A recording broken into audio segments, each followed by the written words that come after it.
Subscribe करें हमारे channel side by take को।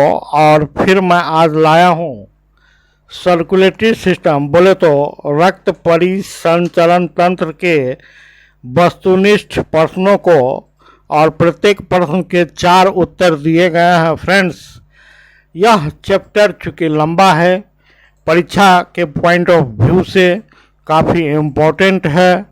इसमें 3 अंग आते हैं। एक कहलाता है हृदय, और हृदय से गुजरती है रक्त, और रक्त को ढोने का काम, रक्त को एक जगह से दूसरे जगह ले जाने का काम करती है रक्तवाहिनियाँ, जिसे हम शिरा और धमनी कहते हैं। इसलिए यह चैप्टर चूँकि महत्वपूर्ण है, इसलिए इसमें ज़्यादा से ज़्यादा क्वेश्चंस बनते हैं।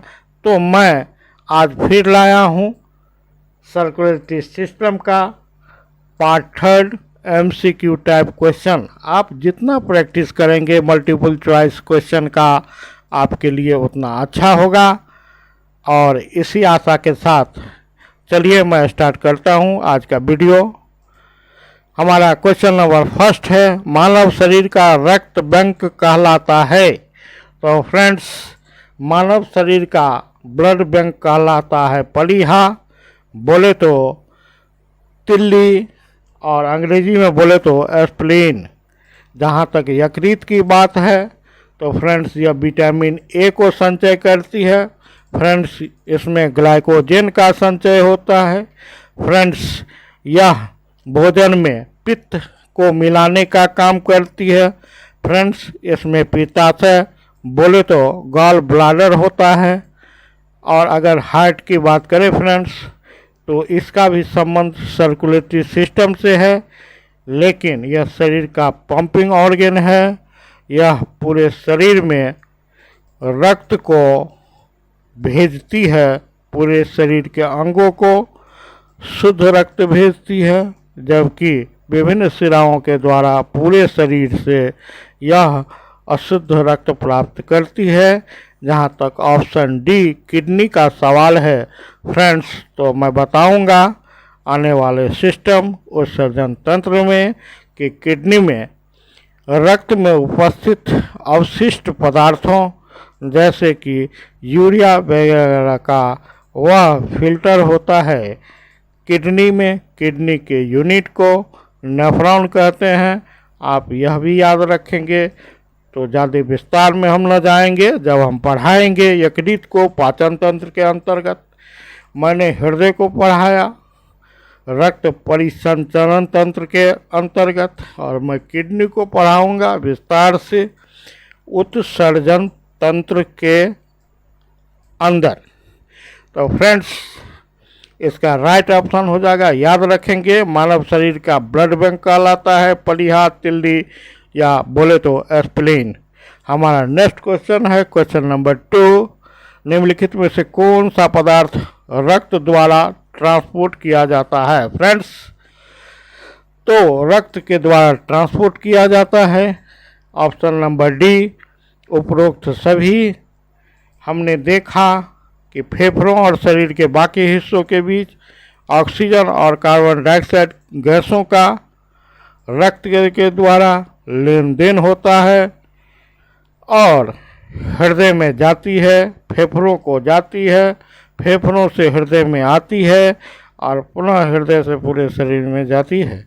तो फ्रेंड्स, हमारा बी ऑप्शन ज़रा देखें, यकृत या गुर्दे द्वारा डिटॉक्सिफाई या हटाने जाने वाले अवशिष्ट उत्पाद का भी ट्रांसपोर्ट किया जाता है। फ्रेंड्स, रक्त शुद्धिकरण के लिए बोले तो अवशिष्ट पदार्थों को जो यकृत में बनते हैं उनको लेकर कहाँ पहुँचते हैं फ्रेंड्स, किडनी में, बोले तो वृक्क में, जो कि एक सेम के आकार की रचना होती है। ब्लड के द्वारा पाचक क्रिया के पोषक तत्व जब हमारे शरीर में पाचन की क्रिया संपन्न होती है, बोले तो छोटी आंत में, तो ये रक्त में मिलकर शरीर के विभिन्न अंगों तक, बोले तो कोशिकाओं तक पहुंचती है, और फ्रेंड्स, मैं बताना चाहूँगा कि माइटोकॉन्ड्रिया में भोजन का ऑक्सीकरण होता है, कोशिकीय श्वसन की क्रिया होती है, एटीपी का निर्माण होता है और हमारे शरीर के जैविक क्रियाओं को करने का हेतु ऊर्जा मिलती है। अब हम फ्रेंड्स चलते हैं क्वेश्चन नंबर 3 की ओर। मनुष्य में रक्तचाप सामान्यतः कितना होता है फ्रेंड्स? तो ये क्वेश्चन बार बार पूछा जाता है, तो इसका ऑप्शन नंबर बी है 120/80 mmHg पर के, या सिंपल ऐसे ही आपको दिया रहेगा 120/80। हमारा क्वेश्चन नंबर नेक्स्ट है, क्वेश्चन नंबर 4 है। निम्नलिखित में से कौन मानव शरीर के विभिन्न अंगों का ऑक्सीजन का वाहक है?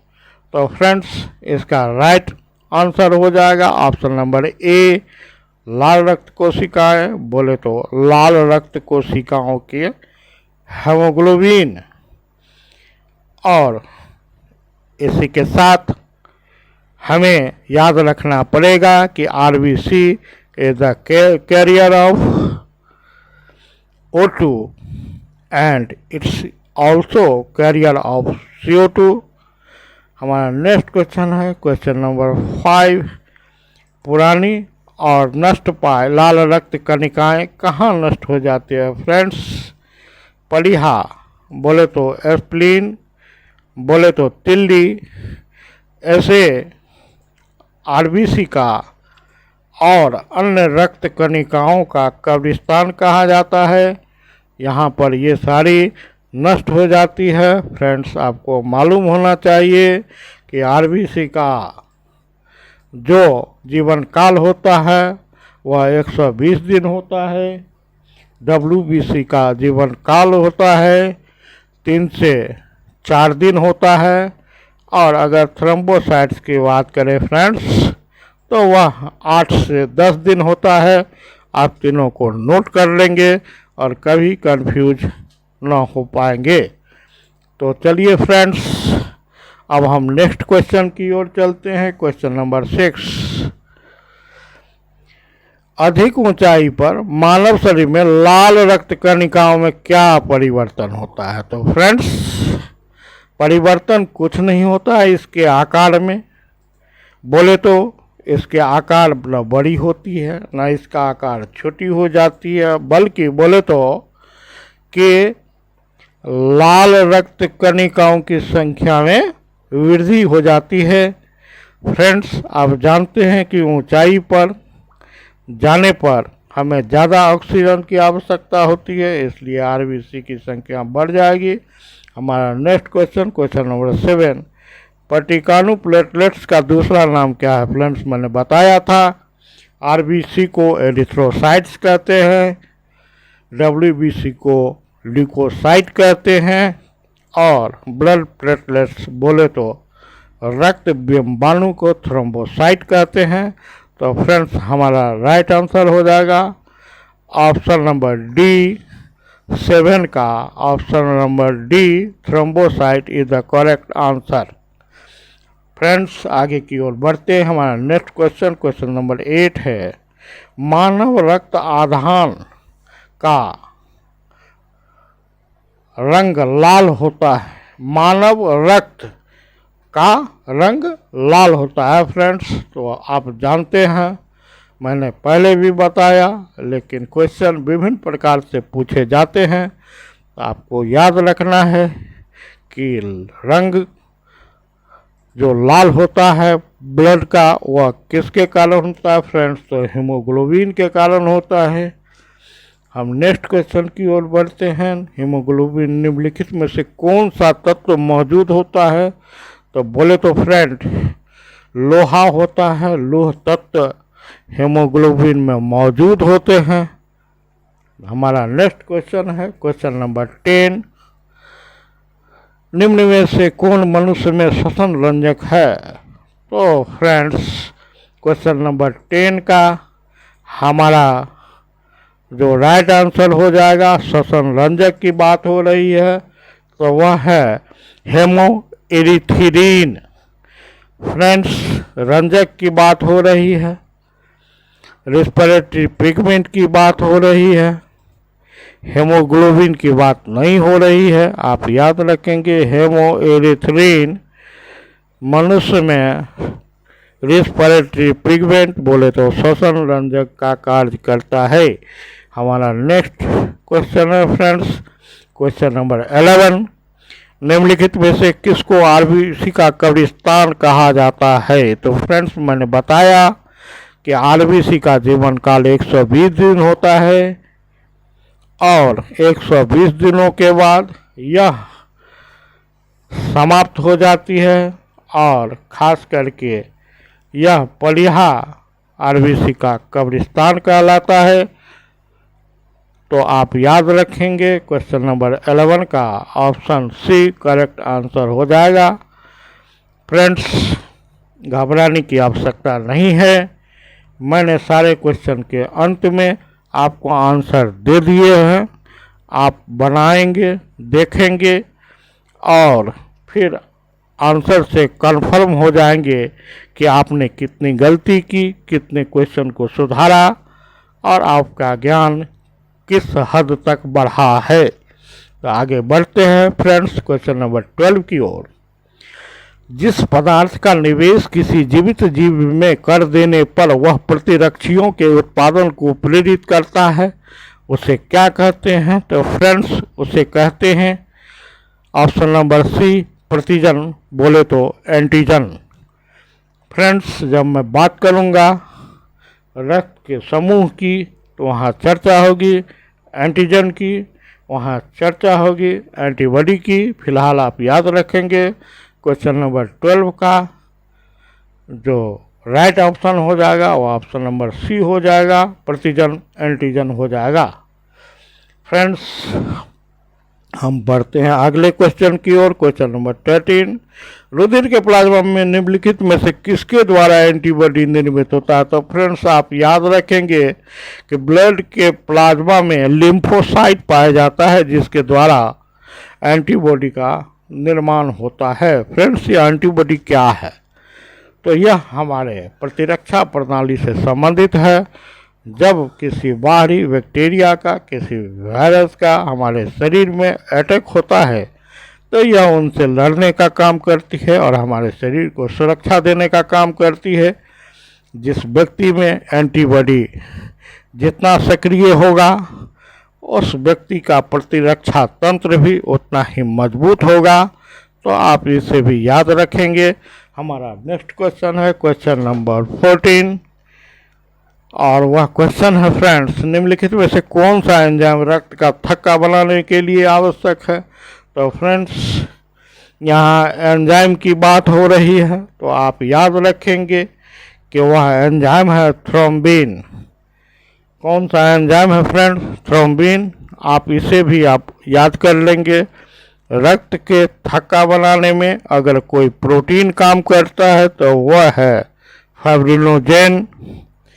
अगर कोई एंजाइम काम करता है तो वह है थ्रोम्बिन। अगर कोई विटामिन काम करता है तो वह है विटामिन के।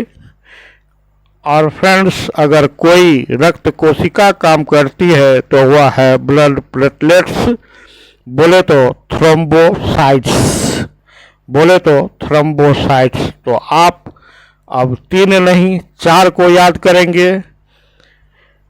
Number 1 thrombin, number 2 fibrinogen, number 3 vitamin के एंड नंबर 4 ब्लड प्लेटलेट्स। आगे की ओर बढ़ते हैं फ्रेंड्स। क्वेश्चन नंबर 15, रुधिर स्कंदन रक्त का दबाव निम्नलिखित में से किस प्रोटीन के द्वारा होता है? तो फ्रेंड्स आप याद रखेंगे वह ऑप्शन नंबर बी है। यह एक प्रोटीन है फाइब्रिनोजेन जिसका संबंध हमारे ब्लड के प्लाज्मा से होता है। बोले तो प्लाज्मा में 2-3 प्रकार के प्रोटीन पाए जाते हैं, एक है फाइब्रिनोजेन, दूसरा है हिपैरिन। तो फ्रेंड्स आप याद रखेंगे यह फाइब्रिनोजेन है जो ब्लड क्लॉटिंग में, बोले तो रुधिर स्कंदन में, बोले तो रक्त को जमने में मदद करता है। फ्रेंड्स, हमारा नेक्स्ट क्वेश्चन है क्वेश्चन नंबर 16। रक्त के स्कंदन में कौन सा विटामिन मैंने पहले बताया फ्रेंड्स? विटामिन के ब्लड क्लॉटिंग में, रक्त के स्कंदन में, रक्त का थक्का बनने में मदद करने वाला विटामिन है। यह आपके एग्जाम के लिए बार बार पूछे जाने वाला प्रश्न फ्रेंड्स। तो आपकी सफलता मेरी कामयाबी है, आप इसे भी याद रखेंगे। कड़ी मेहनत के बाद तब जाकर किसी प्रकार की सफलता मिलती है। तो नेक्स्ट क्वेश्चन है फ्रेंड्स हमारा क्वेश्चन नंबर 17। किसकी मौजूदगी के कारण शरीर के भीतर रक्त जमता नहीं? तो फ्रेंड्स, मैंने पहले भी बताया कि हमारे शरीर में हेपेरिन नामक प्रोटीन पाई जाती है। हमारे शरीर के ब्लड प्लाज्मा में हेपेरिन नामक प्रोटीन पाई जाती है, जिसकी मौजूदगी के कारण हमारे शरीर के अंदर रक्त नहीं जमती। जबकि कट फट जाने पर रक्त जैसे ही बाहर आती है तो फिर प्लाज्मा में उपस्थित दूसरे प्रकार के प्रोटीन फाइब्रिनोजेन के कारण रक्त का क्लॉटिंग होता है, रक्त जम जाती है। हमारा नेक्स्ट क्वेश्चन है क्वेश्चन नंबर 18। किसकी उपस्थिति में रुधिर वाहिनियों में रक्त आतंचित क्लॉट नहीं होता? तो कारण वही है फ्रेंड्स कि मैंने बताया कि वह आपका हेपेरिन की उपस्थिति में, याद रखेंगे, शरीर के अंदर नहीं जमता है रक्त हेपेरिन के कारण, शरीर के बाहर जम जाता है रक्त फाइब्रिनोजेन के कारण। यहाँ पर हमारा राइट आंसर हो जाएगा क्वेश्चन नंबर 18 का ऑप्शन नंबर सी। हेपेरिन की उपस्थिति के कारण हमारे ब्लड वेसल्स में रक्त नहीं जमता। हमारा नेक्स्ट क्वेश्चन है क्वेश्चन नंबर 19। और फ्रेंड्स, रक्तस्राव को रोकने के लिए आमतौर पर किस एल्युमिनियम लवण का प्रयोग किया जाता है? तो फ्रेंड्स, आप याद रखेंगे वह है पोटाशियम, जो रक्तस्राव को रोकने के लिए प्रयोग में लाया जाता है। हमारा नेक्स्ट क्वेश्चन है फ्रेंड्स क्वेश्चन नंबर 20, जिसका ऑप्शन बी करेक्ट आंसर है। रक्त जमने में किस तत्व की भूमिका होती है? तो कैल्शियम की भूमिका होती है। अब एक और ऑप्शन को आप याद रखेंगे, रक्त जमने में किस प्रोटीन की आवश्यकता होती है? तो फाइब्रिनोजेन की होती है। किस विटामिन की आवश्यकता होती है? तो विटामिन के की होती है। किस तत्व की भूमिका होती है? तो सी बोले तो कैल्शियम तत्व की भूमिका होती है। और अगर बोले तो कि भाई रक्त के जमने में और किसका प्रभाव होता है, तो आप सभी को एक जगह याद कर लेंगे, लिख लेंगे। 5-5 करके रक्त के जमने में एक आपको थ्रोम्बिन होता है, दूसरा आपको फाइब्रिनोजेन होता है, तीसरा आपको विटामिन के होता है, चौथा ब्लड प्लेटलेट्स होता है और पांचवा यह आपका कैल्शियम होता है। आप इसे भी याद रखेंगे। हमारा क्वेश्चन नंबर 21 है, रक्त में प्रतिस्कंदक पदार्थ कौन सा है? फ्रेंड्स, एंटीकोगुलेंट, जो रक्त का थक्का बनावे और जो प्रतीक स्कंदक एंटीकोगुलेंट जो रक्त को थक्का बनने से रोके। तो फ्रेंड्स, इसका राइट आंसर हो जाएगा ऑप्शन नंबर बी, बोले तो हेपेरिन। हमारा नेक्स्ट क्वेश्चन है क्वेश्चन नंबर 22। मानव शरीर में रक्त की मात्रा कुल वजन का कितना प्रतिशत होता है? फ्रेंड्स, तो मैंने बताया था कि मानव शरीर में अगर रक्त के लीटर की बात की जाए, कितने लीटर होता है, तो 5 से 6 लीटर होता है।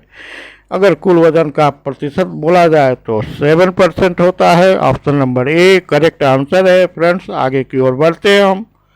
क्वेश्चन नंबर 23, हमारा क्वेश्चन नंबर 23 है, रक्त समूह ब्लड ग्रुप की खोज किसने की।